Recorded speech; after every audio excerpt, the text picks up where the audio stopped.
Suzanne Stewart, and I'm an associate professor at the Call-Auntie School of Public Health at the University of Toronto and the director of the Waakabanes Bryce Institute, the dog's chewing the carpet, for Indigenous Health Research.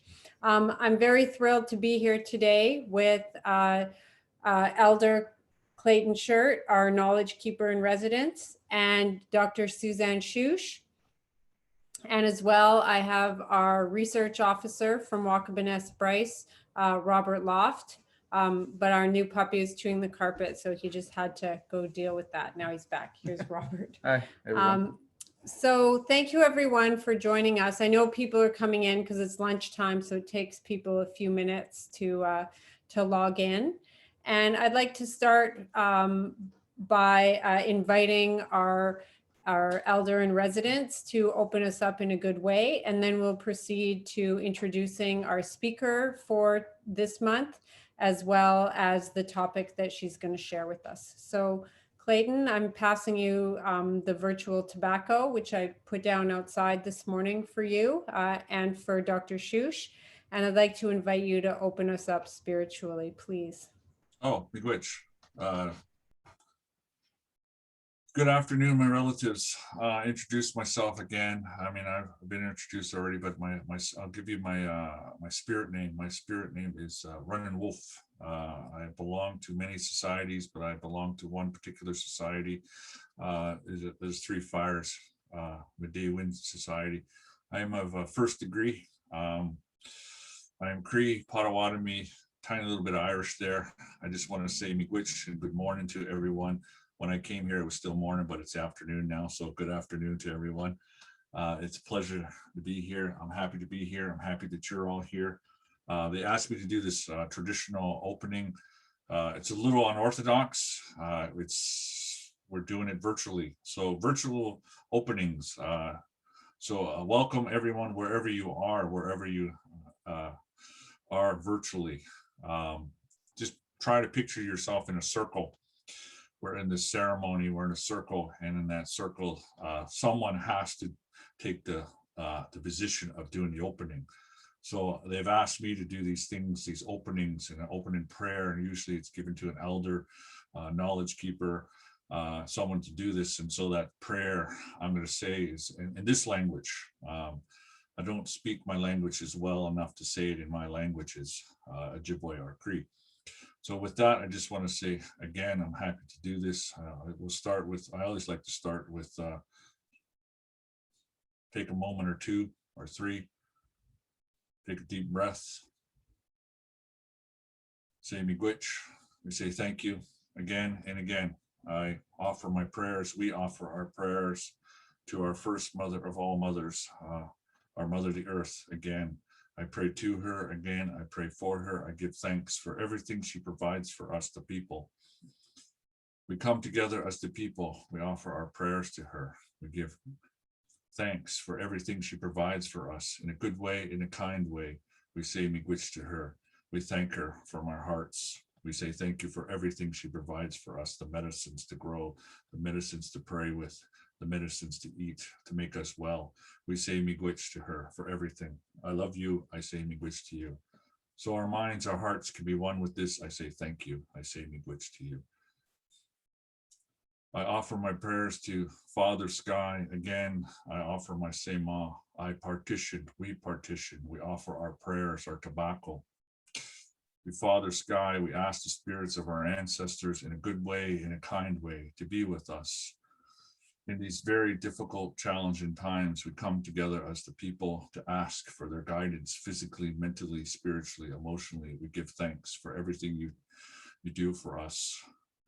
Grandfathers and grandmothers, again, we thank you for being with us and protecting us.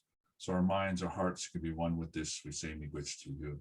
To Father Sky, I give thanks to Grandfather Sun for this new day, this new beginning, for bringing warmth, for bringing the new season. I say thank you for this. You are so beautiful. You are so warm. I say thank you for making the medicines grow in a good way, in a kind way. I give thanks to you, Grandfather Sun. So our minds, our hearts can be one with this. I say miigwech to you. I offer my prayers to Nukamis, grandmother of all grandmothers. You are so beautiful in the night. I say miigwech to you, grandmother. I offer my prayers to you. Again, I pray to you. Again, I pray for you. I give thanks for everything you do for us. As I sleep, as my children sleep, as we sleep, you do this for us. Special thing. We acknowledge this. I acknowledge this. You put the waters, the rivers, the lakes, the oceans into order for us. For we acknowledge this, for water is life. We thank you, Nukamis. You are so beautiful. Grandma Moon, I send my prayers to you in gratitude. I ask for your strength. I say miigwech to you. I love you. I say miigwech. So our minds, our hearts can be one with this. I say miigwech to you. I offer my prayers to our Creator, the great mystery. I say miigwech to you for this beautiful gift you have given us all, called life. I thank you, Creator. I stand here, just a man. I say miigwech to you. I ask for your strength. I ask to have pity on me, that I forget so often that I am a Nishnaabe before I'm anything else. May I always have this in my mind and my heart, but I forget so often. I say miigwech to you for this gift you have given me called life. I thank you, Creator, for there is nothing beyond you, Creator. I thank you for this beautiful gift again. We come together in gratitude. We say miigwech to you, Creator. All my relations. Miigwech, miigwech, miigwech. Thank you for allowing me to do that simple prayer. Miigwech, guys. Masacho Clay, thank you, miigwech. That was beautiful, and it's wonderful to bring spirit into our in-person and virtual circle that we're sharing here today. I'd also like to thank Dr. Suzanne Shoush for agreeing to join us. And I know that the invitation went out to everyone a little bit late, and that's because we're all extremely busy. Dr. Shoush is very busy doing all of her good work in the community, and she's going to share what some of that good work that she's been doing. And I'd just like to remind everyone before we get started that this webinar is being recorded, and it's going to be archived on the Wakabines YouTube site and placed also up on our website. So anyone who isn't, there's many people who can't make it today. They let me know they couldn't make it, but I'm letting them know that it is being recorded and put on our YouTube channel, so it can be watched and rewatched as many times as you want. So Dr. Shoush is a Black Indigenous primary care physician who practices with St. Michael's Hospital and Inner City Health Associates. She's the lead physician for Nameres, Ode'i, and Call-Auntie Clinics, and provides culturally based community primary care clinics for Indigenous peoples in the urban Toronto area and their families. She also works closely with Seventh Generation Midwives for the Call-Auntie COVID support line. And prior to returning to Toronto 8 years ago, she worked in rural and remote Ontario and is now the Indigenous Health Faculty Lead for the Department of Family and Community Medicine at the University of Toronto. She's connected to urban and remote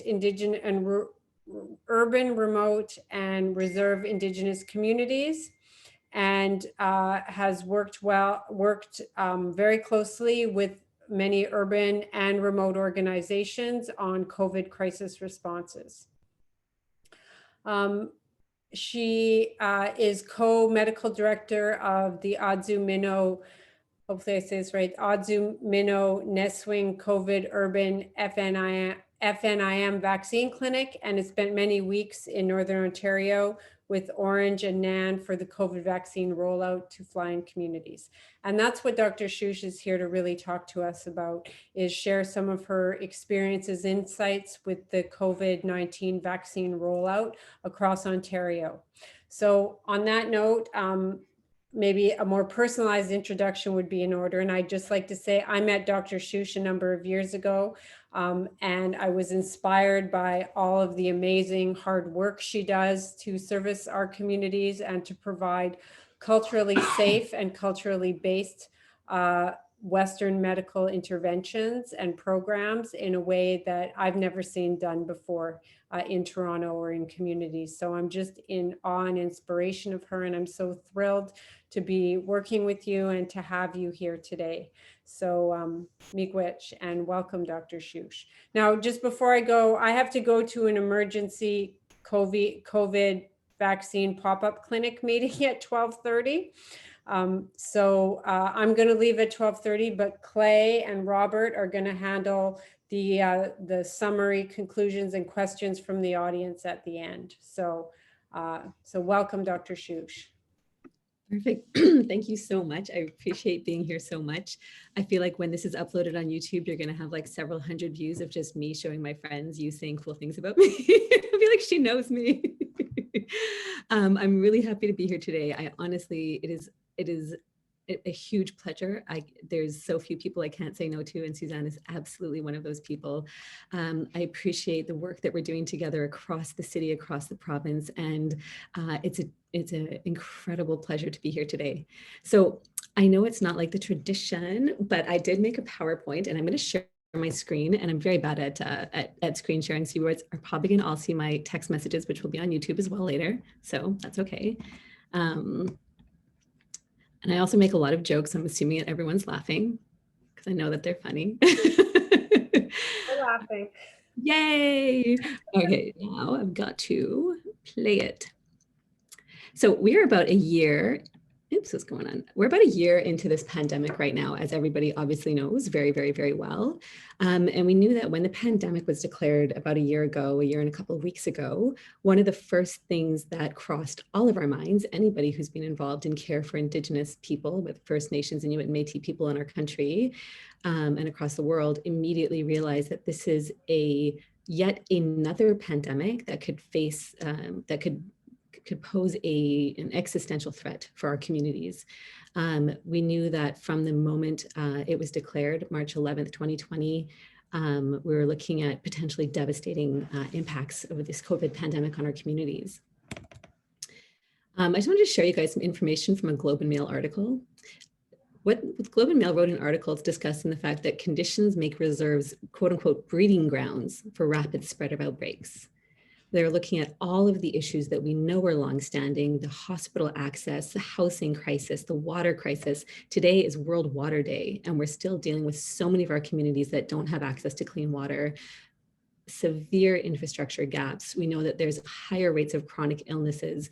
We know that nursing stations are ill-equipped to manage catastrophic outbreaks, or what we call code orange, when many people in the community are sick at once. We know that there is not only an adequate supply of PPE and germicidal wipes, but there's also inadequate supplies of life-saving things like oxygen and medicines in many nursing stations. We know that on reserve, people who were exposed to virus were not able to safely isolate because of the housing crisis. And what is the most, like heart-wrenching thing about this article is that this is an article from 2003 during the SARS pandemic. 18 years ago, we saw SARS in 2003, we saw H1N1 in 2009, and then now we're looking at the COVID-19 pandemic. And we really saw that over the past 18 years, very little has changed. This article could still be relevant today, and many articles have been written showing this again. We know that with H1N1, we saw close to 30% of people who were hospitalized in the first wave were from First Nations, Inuit, and Métis communities.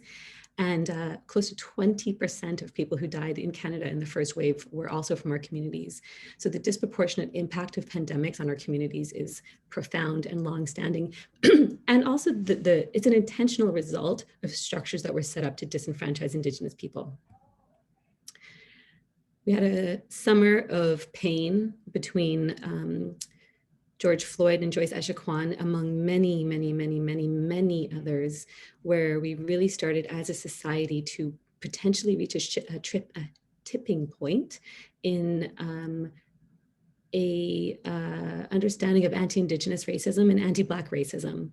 And many people who had the privilege of not being aware or not understanding or not knowing about it became glaringly aware following the deaths of these two people. We're again hammering home the reality of anti-Black and anti-Indigenous racism, how it impacts healthcare and life expectancy. We started to see through the pandemic so many reports on how race, income, health, and death are intricately related. We started to see the disproportionate impact of COVID on our communities, and then also just the violence of exclusion, the violence of poverty, the violence of policing, incarceration, poor health, the violence of housing crises, and so much more. Everybody here should know NAN. So I'll be talking about NAN a little bit today because that's part of where I was involved in both the COVID rollout and as well as the emergency preparedness table, supporting their social services sector, developing a emergency preparedness plan to help with children and families in crisis through the pandemic. So a very brief overview. I feel like everyone in this chat should know about NAN, but just in case, we know that there's many flying communities that are dependent on winter roads. And there's about 31 of those communities that were targeted for a fly-in vaccination through Operation Remote Immunity. 100% of every single community in NAN has had a drinking water advisory over the past 5 years. Some of them lift, some of them go back on. Many of them have been in place for decades, okay? So there's no clean water in these many communities due to infrastructure gaps.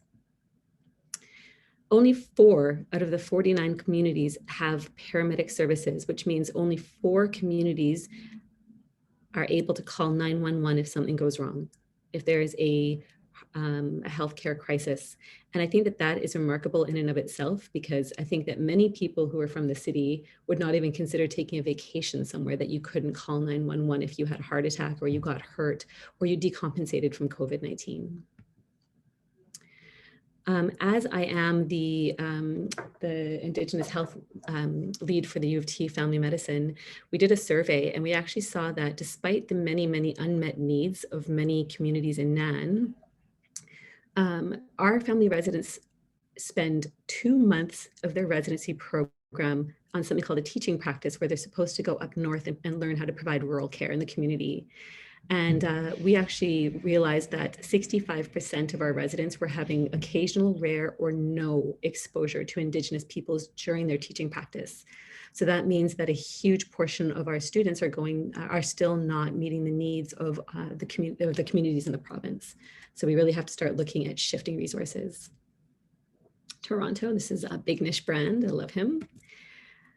So again, Toronto also has its own issues when it comes to our populations and our communities. We know that 90% of Indigenous adults in Toronto are living below the low income cutoff, and that's a comparison to 14% of non-Indigenous Canadians.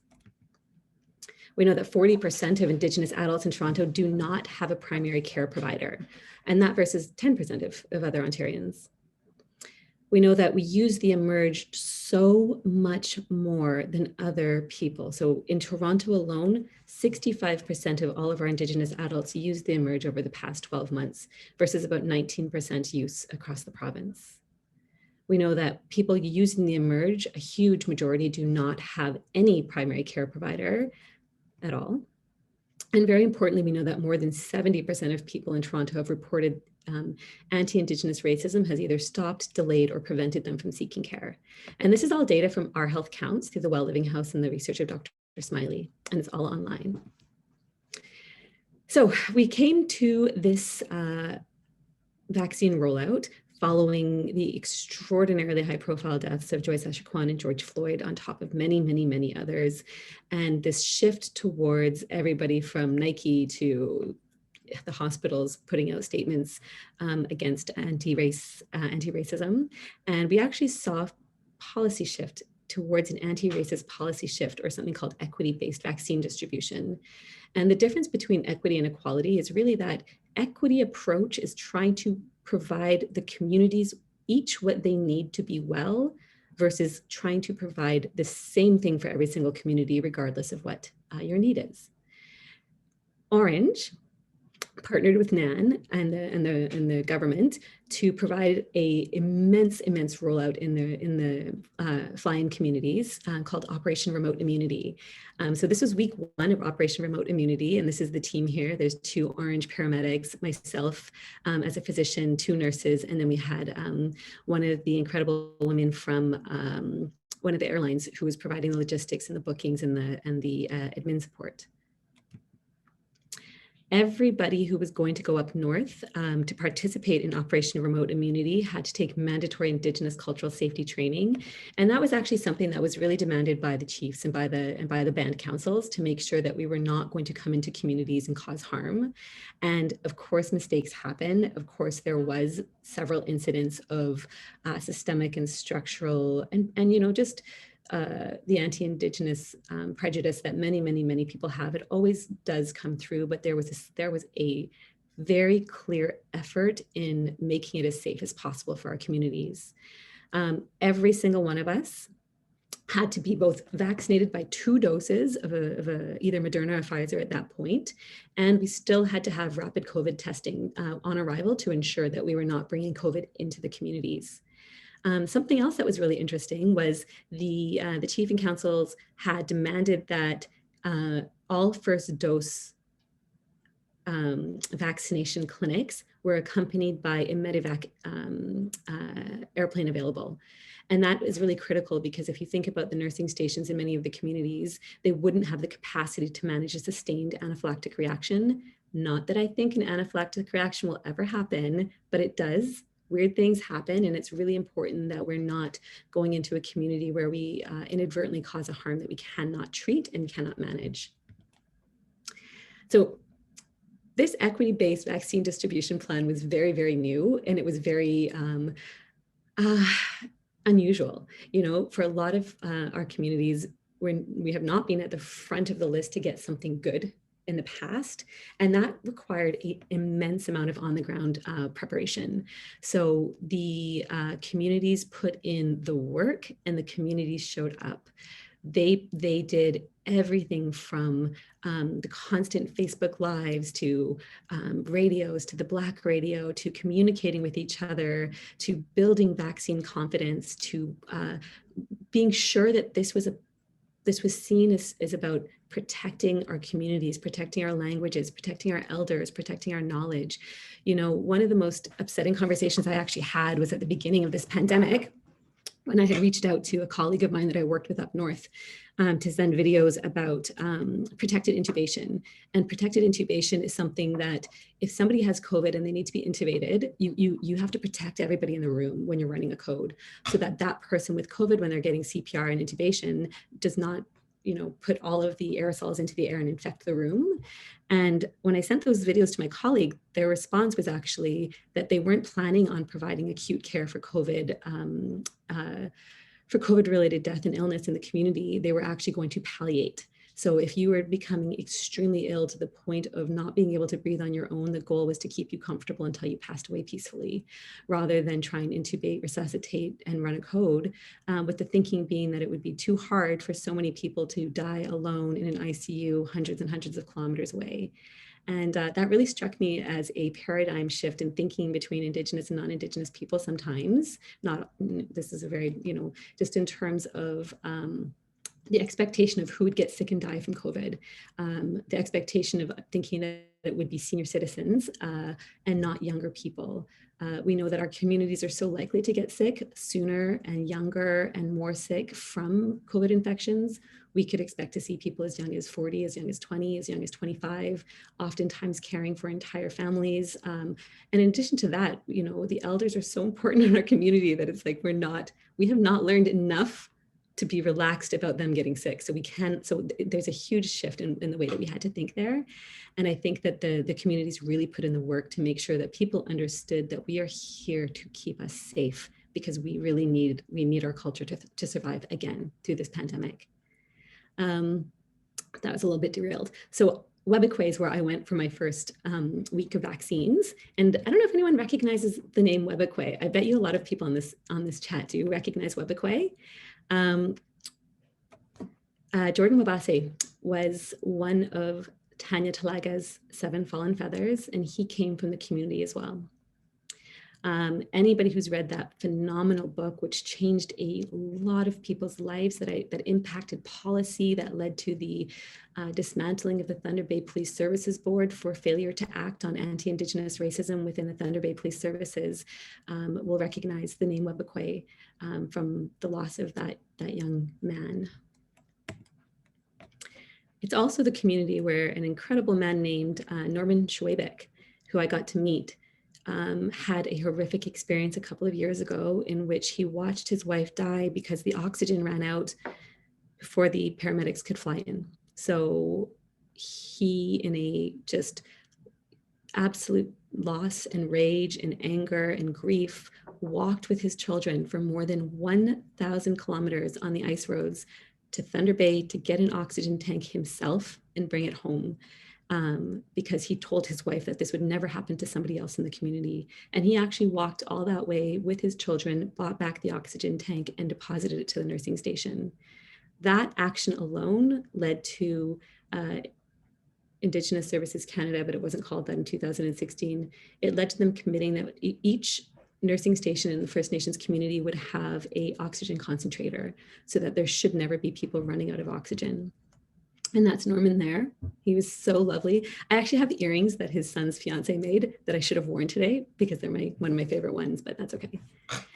And this is what they walked in. Minus 41 temperatures, minus 29 without the windshield. I was doing home visits and my eyelashes, you can see eyelashes are freezing because it's that cold just walking around. So that's incredible. This was the home visit. I just thought I'd share a picture. The Webakwe as a community is extraordinarily talented. There's beaters, there's oh my God, they had the most incredible things. I almost felt like a fur trader when I was going there because every single time we flew in, I would go to Walmart and buy everything that people needed and then trade them for beaded goods. So it was amazing. We really had an amazing experience, but I thought that this was a cool picture because this is a woman who actually is wheelchair bound and therefore homebound during winter because of the snow. And we were able to just walk over and give her her first dose of the Moderna vaccine actually. And while we were there, you have to wait for 15 minutes after your vaccination. And she was showing me some gloves and some moccasins she was working on. And I was hoping to stay and learn longer. One of the things that we did when we were up there I just wanted to share this picture is we did often elders teas at the beginning where we were trying to get vaccine confidence building and we were trying to get buy-in from the community. And this is one of the elders of the community who is the funniest person ever. He bought a picture of him as a child with his dog and was so happy to show this picture to all of us. And so we were so happy and he was cracking jokes and telling stories. It was wonderful. And you can see that they have the cultural safe or the culturally competent or relevant information on vaccines, which is not quite Bannock, but it's close enough. So just imagine mainlining Bannock to keep you safe from COVID. It would be amazing. And also I just wanted to show, this is something that my mom has drilled into my head. We grew up in Alberta and my mom travels to all the fly-ins and always demanded that I bring fruit. And so every single day you're allowed to bring 25 pounds of personal things in your luggage. And I just didn't bring anything but 25 pounds of fruit each day to just leave at the nursing station or give to people in the community or put on the vaccine tables just as a gift, because I figure if we get stuck overnight, I don't need to brush my teeth every single day. I can just chill and eat some fruit instead. Again, this is one of the community members who was really stealing my style. She showed up dressed like me. No, I'm just joking. But it was really, really incredible to sit and have conversations. And so many of the elders were wonderful, so interested, had amazing stories, speak exclusively Oji Cree. Even if they are able to speak English, they will choose to speak Oji Cree exclusively. And a lot of that is due to residential school trauma that they've lived through. So reclaiming their language and their culture has been incredible. And the importance of us being there, and myself especially, as somebody who can understand that as an intergenerational residential school survivor was just beyond incredible. So as of February 20th, over 8,000 Indigenous people were vaccinated. And I think that number has gone up by about 10,000. So I think 18,000 doses had been delivered to Indigenous communities in Northern Ontario through Operation Remote Immunity. And that's just the cutest baby I've ever seen. So I had to put the picture in. And if any of you notice, yes, he does look a lot like me. Thank you. So here we go. That was the second community that I was in, was Sandy Lake, where I gave MPP Solmamakwa his second dose of the Moderna vaccine. And in the end, you know, Operation Remote Community was a great success. It was an incredible feat of organization and logistics. And it seemed like we were now at case closed, right? Case closed. Unfortunately, we were very, very, very far from case closed. So obviously, I'm sure that everybody here who is watching this also saw what happened when Solmamakwa tried to press Premier Ford for answers on what was happening with the urban vaccine rollout. So to have a rollout to the on-reserve communities that was so incredibly well organized, so incredibly well funded, so incredibly, you know, just done in partnership with Indigenous leaders at the table in a way that would work for their communities was groundbreaking. And when Sol was asking that question in question period, it seemed that it might have been the first time that somebody realized that there's Indigenous people in urban settings as well, because there was a constant referral to the success of Operation Remote Immunity, and almost like a case closed, everything was great. Why is this question being asked? It really did bring to the forefront that we didn't have a plan. So there was an equity-based rollout for Indigenous on-reserve communities, and then for our own urban Indigenous communities in Toronto alone, there's an estimated 60,000 FNIM, First Nations, Inuit, and Métis people eligible for the vaccine, and there's no coordinated plan on actually getting those people vaccinated, despite the fact that we've known for months that they were going to be and are in the priority 1 category. Tanya Talaga wrote an incredible article. You can tell that I'm her hugest fan, talking about, for Indigenous people, the urban northern divide produced a tale of 2 vaccine efforts. And those efforts really showed that there was one coordinated, you know, very robust, solid approach to work with communities in the north and get people vaccinated. And in Toronto, it really came down to a grassroots efforts. And grassroots is kind of a kinder word. I don't even know what the word would be for what we're doing. It just seems like it felt very overwhelming, and it's being very overwhelming in terms of trying to bring some coordination and access for our people here in the city. And Nishnaabe Health was one of the Indigenous-led organizations that has always and will always kind of really pioneer in, well, not pioneer, but they really show the way in terms of just getting it done. They very early on accessed the vaccine, accessed commitment to the vaccine, and then just started a clinic that is low barrier, that is accessible, and that is very easy. And their vaccination clinics run twice a week, and they're by no appointment necessary. You walk in and you get support. And I actually have heard just incredible things about this clinic. There has been challenges. You know, one of the really heartbreaking things that I've been hearing is Indigenous people lined up for the vaccine being attacked in very racist slurs and harassment because they're getting the vaccine first, and because that's felt to be unfair by people who don't understand the structural disadvantages that have been imposed on our communities. On the bright side, there's often spontaneous ceremony in the park, drummers and dancing and singing, and there's been an overall a very joyful sense around that clinic, which is wonderful. And then we also had a second Indigenous-led clinic that I'm a part of, and I'm actually the medical director for the vaccine clinic here, called Auduzhe Mino Nesewinong, and that means the place of healthy breathing. So Auduzhe Mino Nesewinong actually started off very early in the pandemic as a COVID testing site, so that we could provide access for COVID testing that was low barrier, but not just access to testing. We were also trying to provide a parallel service to public health in terms of contact tracing, same-day contact tracing, and case management. So making sure that we could get people on the phone, find out where they were, find out what the contacts were. These are people from the community that most of us on the team knew already in some way, shape, or form. We felt that it was so much more effective than a stranger from public health calling. And when public health was slammed with contact tracing, there was often three-week delays between being able to know that you notify someone that they were positive and needed to contact trace. And what we did was we took that over very quickly. We got training from Partners in Health, who was the NGO that provided the same training in the Navajo Nation. And we actually had several meetings with Navajo and Partners in Health and Auduzhe Mino Nesewinong in terms of setting up a culturally competent parallel public health process of supporting people through the pandemic and trying to really contain things as quickly as possible. And that had been really effective. And then as it evolved, we were able to evolve into a vaccine clinic as well. So we are now running 2 vaccine clinics every week.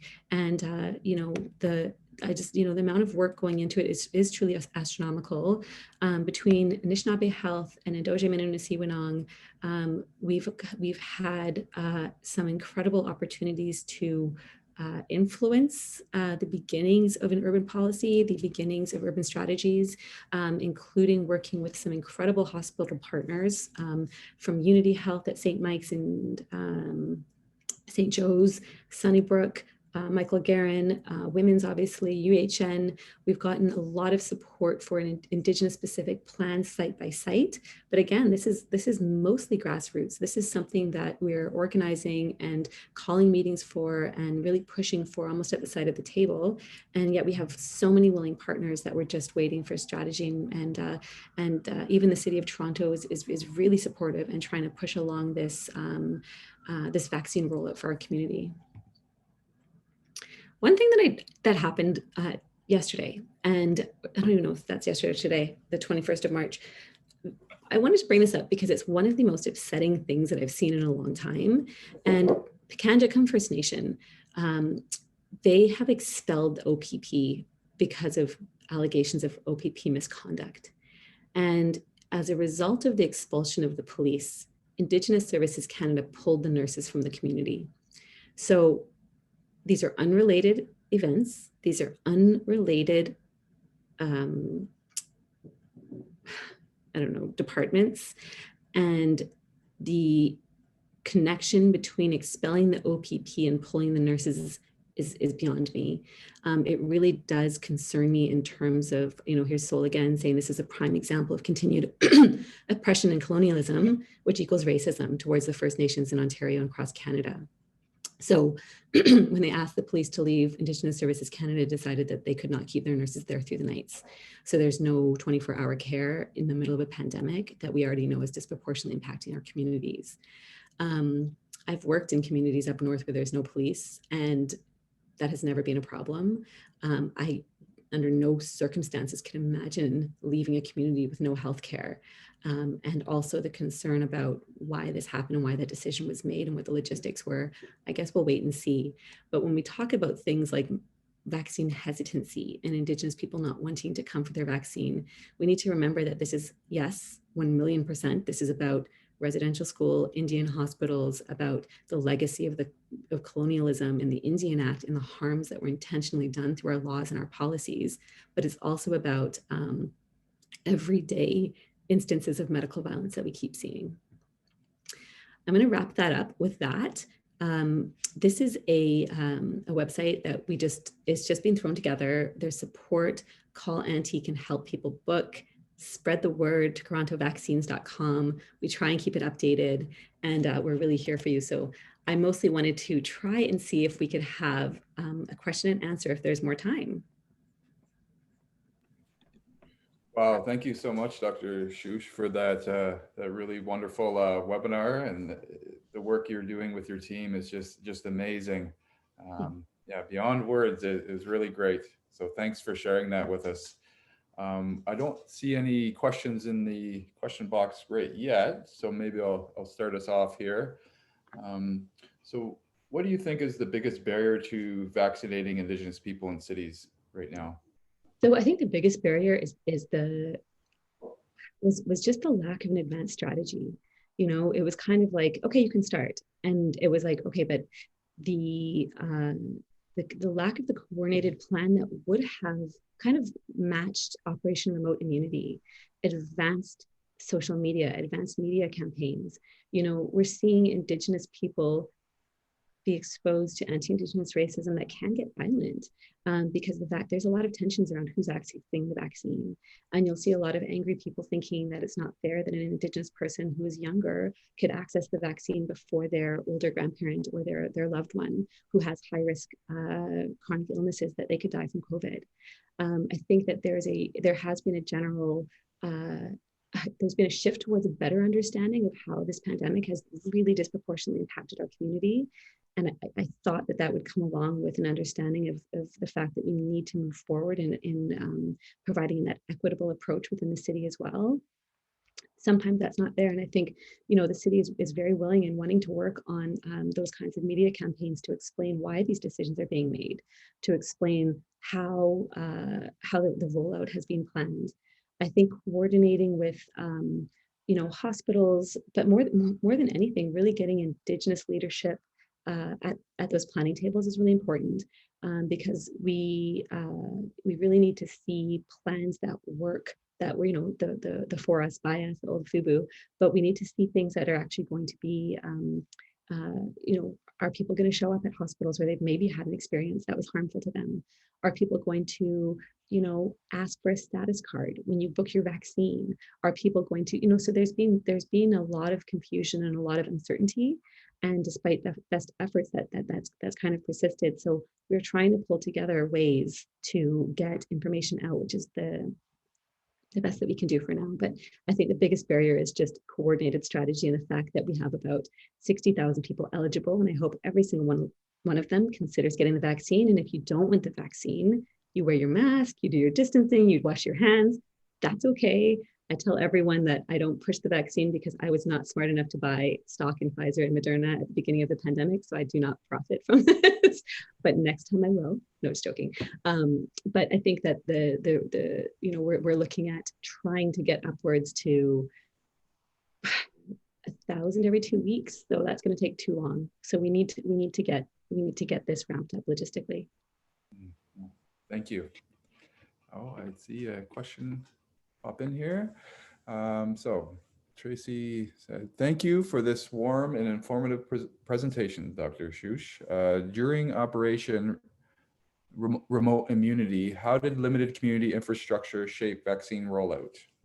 Yeah, so it made it an extraordinarily labor-intensive rollout on the part of ORNGE.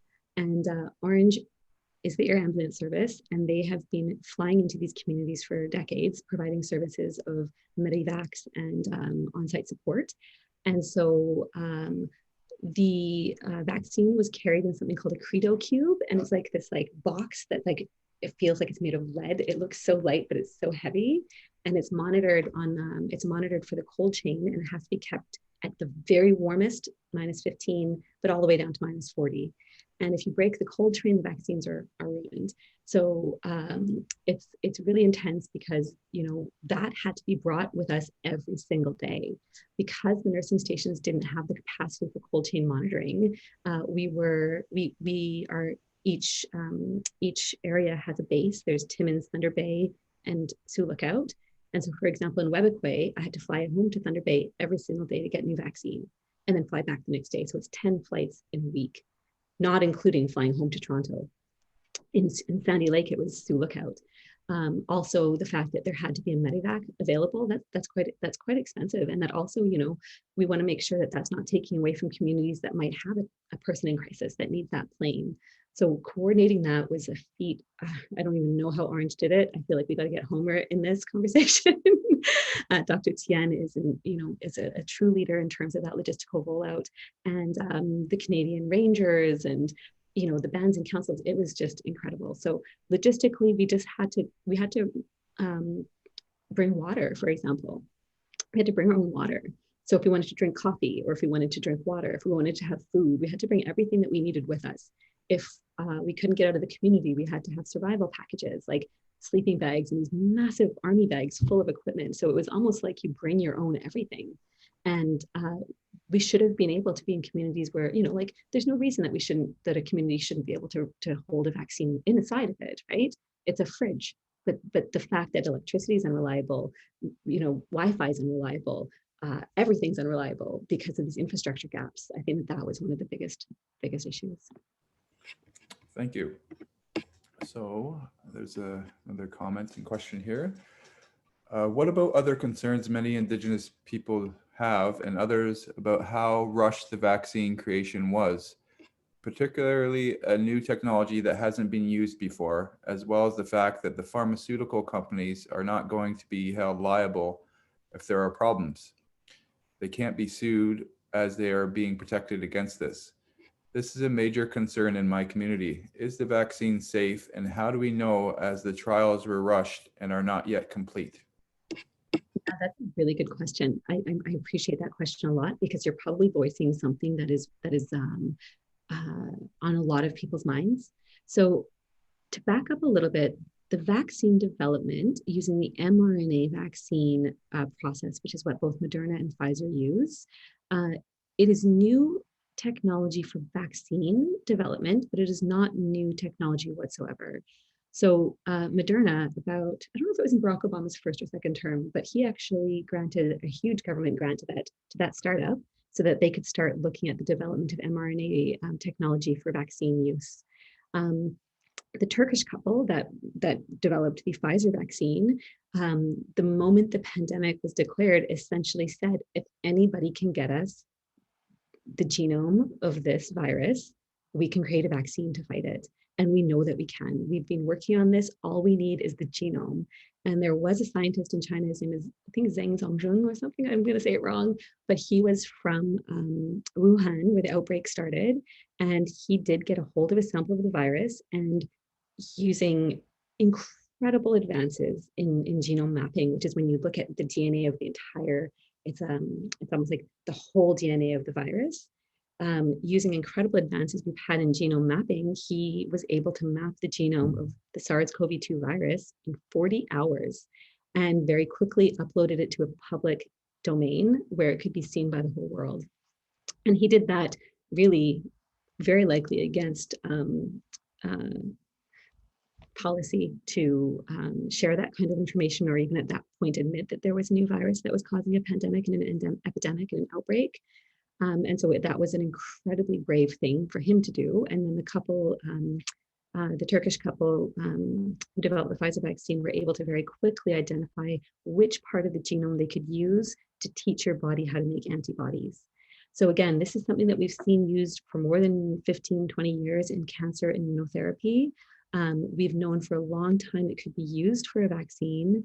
It's very different from other vaccines because with other vaccines, what we've often seen is something called attenuation, which is where you take a vaccine, like for example, polio, and you make it as weak as you can so that it's just weak enough that it won't give you polio, but it's strong enough that your body makes antibodies to it. We've seen mistakes with that approach where you just made it a little bit too strong and hundreds of thousands of kids got polio, or it's a little too weak and nobody's immune. So this is a really different, I think it's going to revolutionize the way we move forward in any vaccine. I think this was the biggest opportunity for these scientists who are incredibly just this brilliance of humanity to really show that they could innovate in this way. I think that this was also an opportunity to have something that is extremely uncommon in science, which is unlimited funding. And I also think that this shows what you can do when all of our brightest and greatest minds are doing more than just trying to find ways to make Instagram and like TikTok more addictive. So we got to get all of these smart people out of just consumerism and into real science, and we can see some good progress. It is very stressful. Anything new is stressful. I even worry, there's so many things. The virus itself is also new. The virus is stressful. We know that there's things like long haul that we don't understand. We know there's things that unexpectedly healthy people have died, children that we didn't expect. There's so many surprises that it stresses me out so much. And I feel like nobody should feel pressured or coerced or unsafe. This vaccine, I believe in the science. If you have concerns, you can talk to someone like me who might be able to have a one-on-one and answer your questions, or you just take your time, you wash your hands, you wear your mask, and you social distance. And that is really, really important that you do that, okay? And that's, yeah, I don't know if that answered the question. Thank you. Thank you for that informative answer, definitely. We have time for one more question, and then I'll hand it over to Clay for his if he has any questions or final thoughts to take us out in a good way as well. So I just want to thank everybody for tuning into the webinar. It's been a great experience for me, and I'm sure it has been for everyone that's seen it. So thank you so much, Dr. Shoush, for coming in. Or zooming in. Okay, so here's our last question. If the first vaccine shot is Pfizer, does the second dose also have to be Pfizer, or can it be Moderna or another brand? Yeah, so yes, at this point, there hasn't been crossover between the two companies in terms of published research on what's effective. They're both mRNA vaccines. They both operate in the same way. They both should technically give the same outcome. At this point, they're not offering a alternative dose. And now we have a third option on the table, which is the AstraZeneca, which is a completely different science behind it. The AstraZeneca is using, it's more stable. It uses a specific adenovirus to carry in the DNA to teach your body how to, so it's just different, but I should show you guys some good videos. So no, don't try and get different types. Unless you're like my son, who really wants to be the first child to get all the different vaccines. And I was like, maybe we can start with the Russian Sputnik and see how it goes. But no, at this point, it's the same. If you've had COVID before, this is kind of part of that question, you should still get the vaccine, because we're still recommending you to get the vaccine. You should have some natural immunity, but everybody's natural immunity varies. It really depends, possibly, we don't know, how severe your symptoms were. So people who are asymptomatic might not have gotten enough immunity. People who, we don't know how long it lasts for. So there's people initially that we thought you could only get it once, and it was a one and done. And then we started to have repeat cases that just made my heart sink. And, if you've had COVID, please consider getting the vaccine. There is almost nothing. There's almost no contraindication to get the COVID vaccine. The only contraindication is a very rare allergy, something called PEG, polyethylene glycol.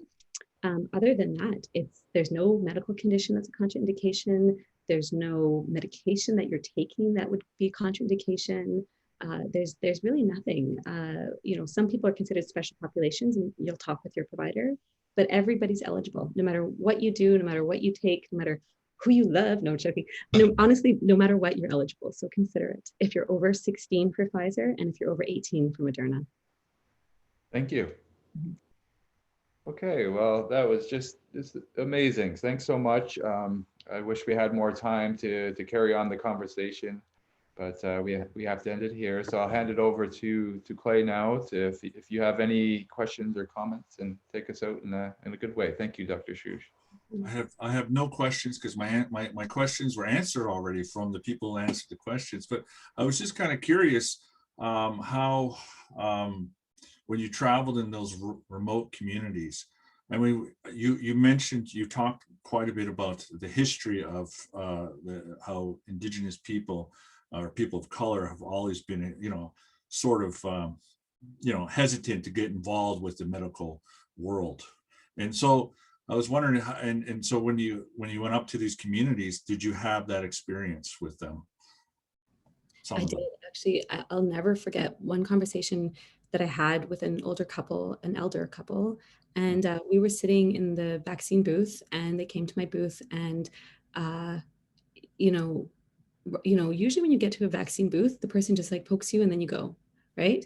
And But we sat there and I was just, like asked if she had any questions and if they had any questions. And then it became abundantly clear that there was a lot of uncertainty. And she was Oji speaking and her husband was translating. And just really at the end of the day, first he was full of jokes and he was full of stories. And then he just finally said, you know what, she doesn't want to get hurt again. And she was silent. She would only speak Oji Cree. She would tell him something and he would tell me. Right. And he said that they went to the Kenora residential school and they're tired and they can't get hurt again. They can't do this anymore. And I just sat there and I was like actually holding her hand because I was looking at her gloves that I loved. And at that moment I was holding her hand and looking at her gloves. And then I was just like, oh my God, and I told her and I was like, that happened. I know what you're talking about. Like that's my mother's story, my mother's family's story as well. And I know that there was so much harm and I would never do anything to hurt you. And if you're still feeling that pain, let's not do this vaccination today. Like, let's take some time. Let's think about this. Like, I want you to feel good about the way you're protected. I don't want this to be a reminder of something traumatic. And she literally was just started crying. And then all of a sudden says, I'll take it, like in perfect English. And I was laughing so hard, but it was really amazing where I was just like, I that is real. And that pain is again, yes, a residential school, but yes, people dying in the community because of lack of healthcare infrastructure, because of so many problems, so many things. And I think just being there was such a gift to me to be there and to be able to help make a community a bit safer. Well, I'm glad you were there. Mm-hmm. I think we all were. So, and the other part of this question, now we're there, now you're here in Toronto, and you mentioned a large Indigenous community here. And I don't think a lot of people are aware of that. We're scattered everywhere, right, in Toronto, and it's really hard for them to see that. And then once they hear that, the numbers, they're like, what? Anyways, so I was concerned. I was thinking about. Well, I was actually a couple of days ago, there was a huge protest about anti-masks, right? That movement is growing, right? And unfortunately it is, and because people, whatever reasons, have grown tired, etc. They have many reasons, but anyways, I noticed that it's affecting the Indigenous community too in Toronto. And I was just wondering, and maybe you could share a little bit, what are you guys doing to address that? So we try and be available as possible. We have Call-Auntie that you can literally call and talk to someone, and you can talk through your choices, talk through the options, talk through the science. That number is available. It's up there. There is, I can't remember the Indigenous name, but the Sharing Medicine, I think is a Twitter and a Facebook, and that's done through Dr. Lisa Richardson and Selena and the incredible people at the Women's College Center for Wise Practice. That is nothing but a constant stream of information for our community.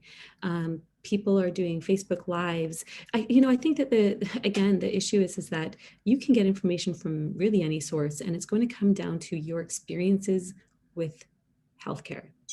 If you have had harmful experiences with healthcare, you are going to less likely, you're going to be more inclined to feel that there's something dangerous about the vaccine or manipulative or coercive about the vaccine. And a lot of our people have had that experience. Oh, absolutely. Well, thank you so much. And again, I apologize. We apologize. We've run out of time so much and everything, but I thank you so much. And thank you for doing everything you're doing and the people you work with in your team. So we're going to close. And I just want to say, Miigwech. I don't think I have time to say much of a prayer, but I'm going to try. And again, I just want to say, we invited Spirit in to be with us wherever we are in this virtual reality.